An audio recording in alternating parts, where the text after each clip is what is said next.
नमस्कार दोस्तों, मैं सुनील कश्यप, ज्ञानदायी में आपका स्वागत है। महिला पर्यवेक्षक का हम लोग वीडियो देख रहे थे। 2 वीडियो हम लोगों ने देख लिया है और ये तीसरा वीडियो है। इसमें हम लोग और भी कुछ योजनाओं को पढ़ने वाले हैं। 2 वीडियो में हम लोगों ने जितना भी इंपॉर्टेंट योजना है सबके बारे में बात किया था और इसमें भी कुछ योजनाएं हैं बहुत इंपॉर्टेंट है, उनके बारे में बात करेंगे। देखिए, सबसे पहला है सखी वन स्टॉप केंद्र। सखी वन स्टॉप केंद्र, इसके बारे में समझा रहा हूँ, इम्पॉर्टेंट है ये। देखिएगा, ये जो आपको दिख रहा है यही है सखी वन स्टॉप केंद्र। यहाँ पे क्या होता है देखिए, तो एक ही छत के नीचे महिलाओं को सुविधा प्रदान किया जाता है। ठीक है, किस प्रकार से सुविधा प्रदान किया जाता है, किस प्रकार से मदद प्रदान किया जाता है, उसके बारे में समझेंगे। जो भी देखिए आगे मैं बता रहा हूँ, इसको समझते हैं पहले। देखिए, किस प्रकार से जो उपलब्ध सेवाएं हैं, किस प्रकार से सेवाएं उपलब्ध कराई जाती है, उसको समझते हैं पहले। देखिएगा, इसमें 181 महिला हेल्पलाइन नंबर, ठीक है। अगर हिंसा या फिर संकटग्रस्त महिलाओं के बचाव व सहायता के लिए सखी वन स्टॉप केंद्र चलाया जा रहा है। इसमें 181 जो हेल्पलाइन नंबर है, इसके तहत महिलाएं हेल्पलाइन नंबर में कॉल कर सकती हैं। पुलिस, पीसीआर वैन आदि का उपयोग करते हुए आपातकालीन सहायता एवं बचाव ये फायदा उठा सकती हैं। हिंसा से पीड़ित महिला को निकटतम चिकित्सालय में भिजवाकर चिकित्सीय सहायता करने का काम है। ठीक है, मतलब ये जो भी काम मैं बता रहा हूँ, जो भी यहाँ पे मैं आपको विशेषताओं के बारे में बता रहा हूँ, सभी किसका है? वन स्टॉप केंद्र का। सखी वन स्टॉप केंद्र का जो भी सहायता एवं बचाव के लिए जो भी किया जाता है उसके बारे में बता रहा हूँ। ठीक है, तो ये हिंसा से पीड़ित महिला को निकटतम चिकित्सालय में भिजवाकर उसको चिकित्सीय सहायता करवाना किसका काम है? सखी वन स्टॉप केंद्र का काम है। महिला को FIR, DIR, NCR दर्ज करने में सहायता उपलब्ध कराना। मनोवैज्ञानिक सामाजिक परामर्श व सलाह, ठीक है, वह सहायता उपलब्ध कराना। आपातकालीन आवास, ठीक है, आपातकालीन आवास, नारी निकेतन, बालिका गृह इत्यादि में तात्कालिक आश्रय सुविधा, ठीक है, तात्कालिक आश्रय सुविधा, ये भी सखी वन स्टॉप केंद्र का काम है। महिलाओं को कोर्ट, पुलिस से संबंधित कार्यवाहियों में बाधा रहित एवं शीघ्रता से पूर्ण करने हेतु वीडियो कॉन्फ्रेंसिंग सुविधा उपलब्ध कराना। तो ये जितना भी काम यहाँ पे मैं बताया हूँ वो सब किसका है? सखी वन स्टॉप केंद्र का है।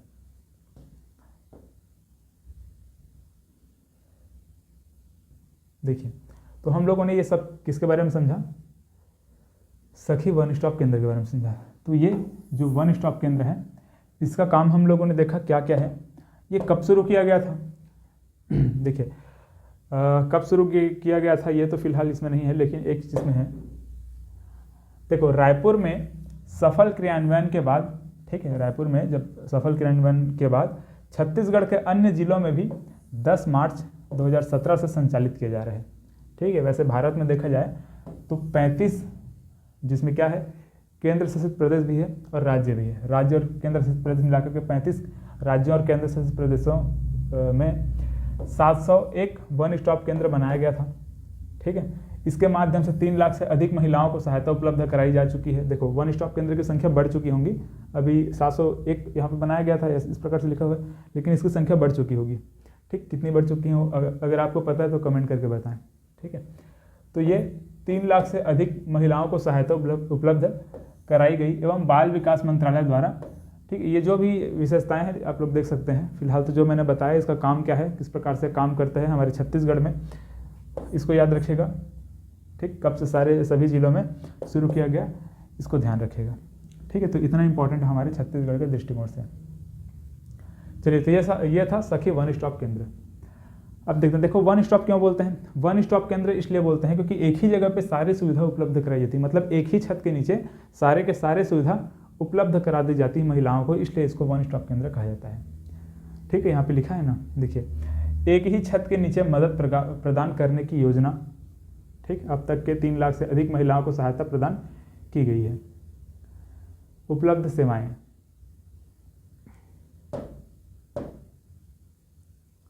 ठीक है, ये उपलब्ध सेवाएं हम लोगों ने इसको देख लिया है।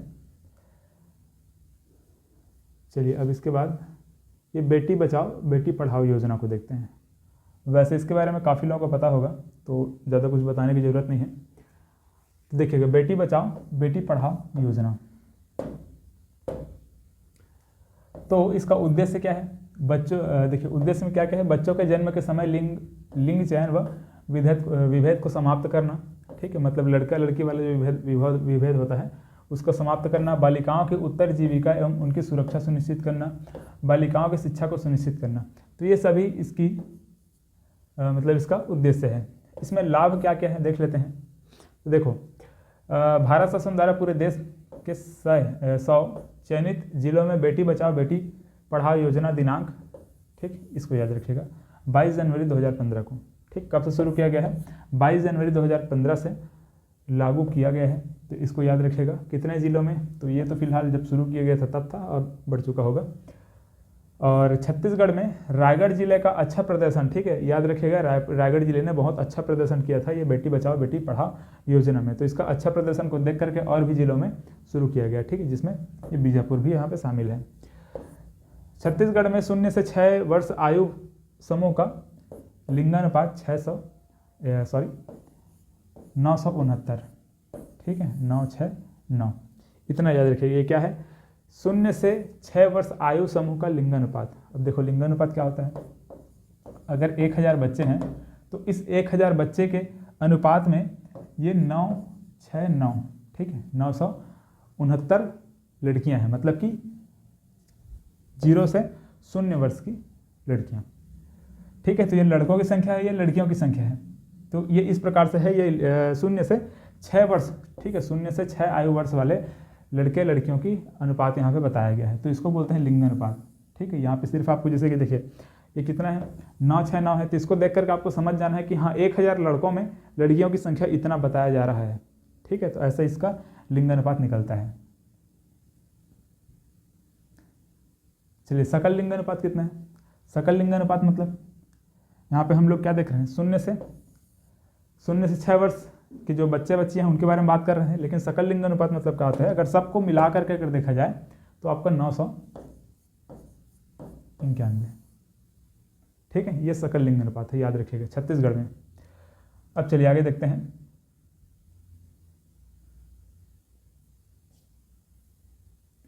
नोनी सुरक्षा योजना। चलिए नोनी सुरक्षा योजना, तो देखिए जनगणना 2001 में ये जो बाल लिंग अनुपात है, हम लोगों ने अभी क्या देखा, 0 से 6 वर्ष के जो बच्चों का लिंग अनुपात हम लोगों ने देखा है, 0 से 6 वर्ष आयु वर्ग के लड़के लड़कियों का लिंग अनुपात हमने कितना देखा था, ठीक है। पीछे हम लोगों ने कितना देखा था, 969, इतना हम लोगों ने देखा था।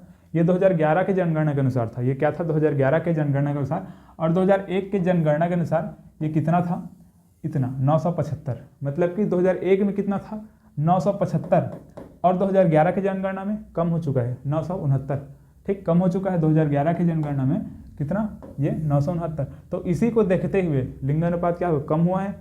इसी को देखते हुए ये नोनी सुरक्षा योजना शुरू किया गया, ठीक है। कब से शुरू किया गया याद रखिएगा, याद रखना है 1/4/2014 को, ठीक है, 1 अप्रैल 2014 को, याद रखिएगा 1 अप्रैल 2014 को नोनी सुरक्षा योजना शुरू किया गया। क्यों शुरू किया गया, यहाँ पे समझ में आ गया आपको। प्रदेश में बालिकाओं की शैक्षणिक स्थिति, देखिए उसका उद्देश्य यहाँ पे बताया जा रहा है, शैक्षणिक स्थिति तथा स्वास्थ्य में सुधार लाना इसका मुख्य उद्देश्य है। बालिकाओं के अच्छे भविष्य की आधारशिला रखना, बालिका भ्रूण हत्या को रोकना और बालिकाओं के जन्म के प्रति समाज में सकारात्मक सोच लाना एवं बाल विभाग की रोकथाम करना है।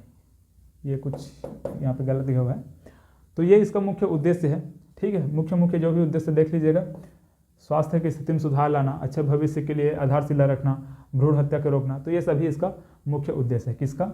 ये नोनी सुरक्षा योजना का, ठीक। कब से शुरू किया गया था? 1/4/2014 को, ठीक है। क्यों शुरू किया गया था समझ में आ गया। 2001 का जनगणना हम लोगों ने देखा और 2011 की जनगणना के अनुसार हम लोगों ने शिशु लिंगानुपात हम लोगों ने देखा, ठीक है, बाल लिंगानुपात, उसके आधार पर। अब देखिए छत्तीसगढ़ में 2 चीज़ों को आपको याद रखना है, शिशु मृत्यु दर, ठीक है, ये क्या, शिशु मृत्यु दर को देखना है हमको, और मातृ मृत्यु दर को देखना है। देखिए ये 41/1000, ठीक, ये क्या है, शिशु मृत्यु दर 41/1000, मतलब कि 1000 बच्चों में 1000 बच्चों के अगर बच्चे जन्म ले रहे हैं तो उसमें 41 बच्चे की मृत्यु हो रही है। ठीक है, 1000 बच्चे अगर जन्म ले रहे हैं तो उसमें 41 बच्चों की मृत्यु हो रही है। तो देखिएगा, इसको 2030 तक, ठीक है, ये शिशु मृत्यु दर है, इसको 2030 तक 15 तक लाने का लक्ष्य रखा गया है। मतलब कि देखो 41 है, इस 41 को घटा करके 15 तक लाने का लक्ष्य रखा गया है। मतलब कि जो शिशु मृत्यु दर है उसको 41 से 15 करने का लक्ष्य रखा गया है। कब तक? 2030 तक, इसको याद रखिएगा। और वैसे ही मातृ मृत्यु दर, तो ये 159 प्रति लाख है। ठीक है, मतलब कि 1 लाख माताएं अगर शिशु को जन्म दे रही हैं और उस दौरान उनकी अगर मृत्यु हो जा रही है, कितनी माताओं की? 159, मतलब कि 159 अगर माताओं की मृत्यु हो रही है 1 लाख में 159। तो और इसको देखो, ये किसके आधार पर है, इसको याद रखिएगा 2018 के अनुसार, 2018 के अनुसार, ठीक है, 2016-18, 2018।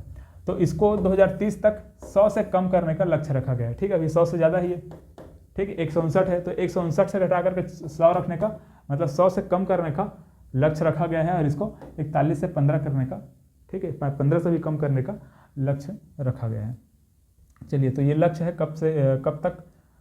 कब तक का रखा गया है? 2030 तक का। ठीक है, ये दोनों तो याद रखिएगा। अभी कितना है, वर्तमान में कितना है, ये पूछा जाता है। ठीक है, बहुत इंपॉर्टेंट है, तो वर्तमान में इसको याद रखिएगा। ठीक, 41 और 159 को, 159 को। चलो आगे देखते हैं। महिला एवं बच्चों से संबंधित कानूनी प्रावधान, इसको याद रखिएगा। जो भी अधिनियम है इसको याद रखिएगा, कभी कभार पूछ दिया जाता है।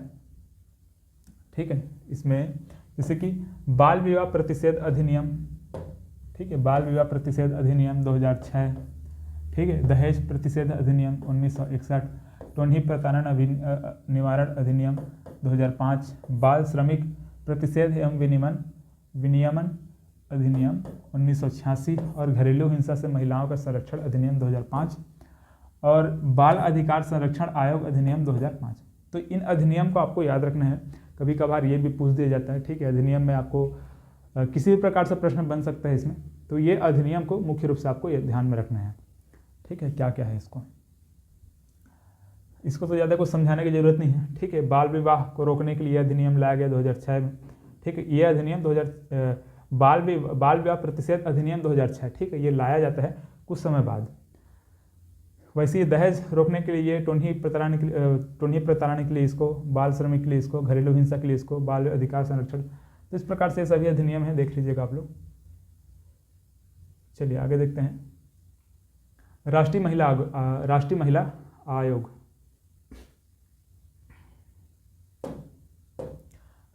महिला आयोग, इसको याद रखिएगा। हम लोग 2 चीज़ पढ़ेंगे यहाँ पे। देखिए, ये राष्ट्रीय महिला आयोग है और इसके बाद देखेंगे हम लोग छत्तीसगढ़ राज्य महिला आयोग। ठीक है, छत्तीसगढ़ राज्य महिला आयोग और राष्ट्रीय महिला आयोग, ये दोनों चीज़ों को हम लोग देखने वाले हैं और दोनों इंपॉर्टेंट है, बहुत इंपॉर्टेंट है, याद रखिएगा। इस वीडियो में सबसे ज़्यादा इंपॉर्टेंट यही है। ठीक है, इसको याद रखना है। और इससे पहले मैंने जो शिशु मृत्यु दर बताया, जो मातृ मृत्यु दर बताया, उसको याद रखिएगा, वो भी बहुत इंपॉर्टेंट था। ठीक है, तो ये राष्ट्रीय महिला आयोग के बारे में समझ लेते हैं, ये वास्तव में है क्या। तो देखो, राष्ट्रीय महिला आयोग, इसका गठन किया गया था 31 जनवरी 1992 को। ठीक है, 31 जनवरी 1992 को गठन किया गया राष्ट्रीय महिला आयोग अधिनियम 1990 के तहत। ठीक है, 1990, ठीक है, राष्ट्रीय महिला आयोग अधिनियम 1990 का गठन किया गया 31 जनवरी 1992 में। ठीक है, ये एक सांविधिक निकाय है। ठीक है, सांविधिक निकाय है। यह एक ऐसा इकाई है जो शिकायत या स्वतः संज्ञान के आधार पर महिलाओं के संवैधानिक हितों और उनकी कानूनी सुरक्षा उपायों को लागू करती है। देखो, यहाँ के ध्यान में रखना है आपको, कानूनी सुरक्षा। ठीक है, महिलाओं के संवैधानिक हितों और उनके कानूनी सुरक्षा उपायों को लागू करती है। ठीक है, इसको ध्यान में रखेगा, बस यही इंपॉर्टेंट है, कानूनी सुरक्षा और महिलाओं के संवैधानिक हितों की सुरक्षा करता है। ठीक, इसका यही काम है। ठीक, महिलाओं के संवैधानिक हितों की रक्षा करना और ये कानूनी सुरक्षा प्रदान करना इसका मुख्य काम है। किसका? राष्ट्रीय महिला आयोग का। ठीक है, आयोग की पहली प्रमुख सुश्री जयंती पटनायक थी। ठीक है, पहली अध्यक्ष है, मतलब इस आयोग की, राष्ट्रीय महिला आयोग की पहली अध्यक्ष अगर पूछा जाए तो ये जयंती पटनायक को याद रखना है आपको, ठीक है, इंपॉर्टेंट है ये। पहली अध्यक्ष है राष्ट्रीय महिला आयोग की पहली अध्यक्ष कौन है? जयंती पटनायक। और वर्तमान अध्यक्ष, ये सबसे ज़्यादा इंपॉर्टेंट है, ठीक है, रेखा शर्मा। ठीक है, वर्तमान अध्यक्ष कौन है? रेखा शर्मा है। ठीक, किसका? राष्ट्रीय महिला आयोग का वर्तमान अध्यक्ष कौन है? रेखा शर्मा है। पहली अध्यक्ष ये जयंती पटनायक थी। और राष्ट्रीय महिला आयोग का उद्देश्य भारत में महिलाओं के अधिकारों का प्रतिनिधित्व करने के लिए और उनके मुद्दों और चिंताओं के लिए एक आवाज़ प्रदान करना है। ठीक, इसका मुख्य उद्देश्य है। तो इसको भी याद रख लीजिएगा। ठीक, स्टेटमेंट कभी पूछा जा सकता है, स्टेटमेंट बेस्ड अगर क्वेश्चन आता है तो ये कहीं भी आपको देखने को मिल सकता है। ठीक, तो समझ गए हम लोग, क्या समझे? राष्ट्रीय महिला आयोग क्या है, समझ गए, इसका काम क्या है, गठन कब किया गया, कौन से अधिनियम के तहत किया गया है, इसका अध्यक्ष, मतलब इसका अध्यक्ष भी कौन है? रेखा शर्मा, याद रखिएगा। वर्तमान अध्यक्ष को, पहली अध्यक्ष कौन है? जयंती पटनायक, इसको भी याद रखना है। चलिए आगे देखते हैं। छत्तीसगढ़ राज्य महिला आयोग, जैसा हम लोगों ने देखा राष्ट्रीय महिला आयोग, वैसे ही छत्तीसगढ़ राज्य महिला आयोग को देखते हैं। ठीक, क्या? छत्तीसगढ़ राज्य महिला आयोग। देखिए, तो इसमें भी हमको अध्यक्ष को याद रखना है, कब स्थापना हुआ इसका। ठीक, कब से शुरू किया गया? ये 24 मार्च 2001 से। ठीक, 24 मार्च 2001 से। छत्तीसगढ़ महिला आयोग का मुख्यालय रायपुर में है, इसको याद रखिएगा। ठीक, इंपॉर्टेंट है ये भी। छत्तीसगढ़ महिला आयोग का मुख्यालय कहाँ है? रायपुर में है। इसका उद्देश्य क्या है? तो जो हम लोगों ने पिछला उद्देश्य देखा है वही इसका भी उद्देश्य है। ठीक है, प्रदेश में महिलाओं को सशक्त बनाने, महिलाओं के हितों की देखभाल व उनकी संरक्षण करने, महिलाओं के प्रति भेदभाव व्यवस्था को समाप्त करना, हर क्षेत्र में उन्हें विकास के लिए समान अवसर दिलाने एवं महिलाओं पर होने वाले अत्याचारों अपराधों पर त्वरित कार्यवाही करना, इसका मुख्य ये उद्देश्य है। ठीक है, छत्तीसगढ़ राज्य महिला आयोग, इसका अध्यक्ष याद रखना है आपको, किरणमयी नायक। ठीक है, किरणमयी नायक बहुत इंपॉर्टेंट है ना, ये बहुत ही ज़्यादा इंपॉर्टेंट है। छत्तीसगढ़ राज्य महिला आयोग की अध्यक्ष, वर्तमान अध्यक्ष कौन है? किरणमयी नायक। तो चलिए, इतना आपको याद रखना है। छत्तीसगढ़ राज्य महिला आयोग में हम लोगों ने क्या क्या देखा, कब शुरू किया गया? 24 मार्च 2001 को। मुख्यालय कहाँ है? रायपुर में है।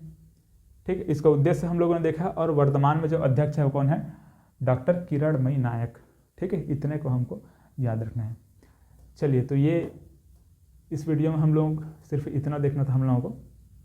तो एक बार देख लेते हैं हम लोगों ने क्या क्या समझा इसमें।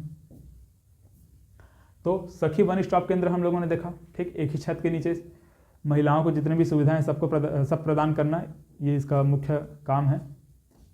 बेटी बचाओ बेटी पढ़ाओ योजना हम लोगों ने देखा। नौनी सुरक्षा योजना देखा। और इसमें शिशु मृत्यु दर, मातृ मृत्यु दर हम लोगों ने देखा 41 और ये 159, ठीक, प्रति लाख में, और ये प्रति हजार में था। ठीक, वो प्रति हजार में है और ये प्रति लाख में है। और क्या था, जो भी अधिनियम है उसके बारे में हम लोगों ने देखा। ठीक, कानूनी प्रावधान जो भी है उनके बारे में। राष्ट्रीय महिला आयोग का हम लोगों ने समझा, कब शुरू किया गया? 31 जनवरी 1992 को। रेखा शर्मा वर्तमान अध्यक्ष है। छत्तीसगढ़ राज्य महिला आयोग हम लोगों ने देखा 24/3/2001 को शुरू किया गया। ठीक, इसकी स्थापना 24/3/2001 को किया गया। और डॉक्टर किरणमयी नायक इसकी अभी वर्तमान अध्यक्ष है। तो इस प्रकार से हम लोगों ने जितने भी इंपॉर्टेंट फैक्ट थे सभी को हम लोगों ने देख लिया। चलिए, तो मिलते हैं फिर अगले वीडियो में। धन्यवाद।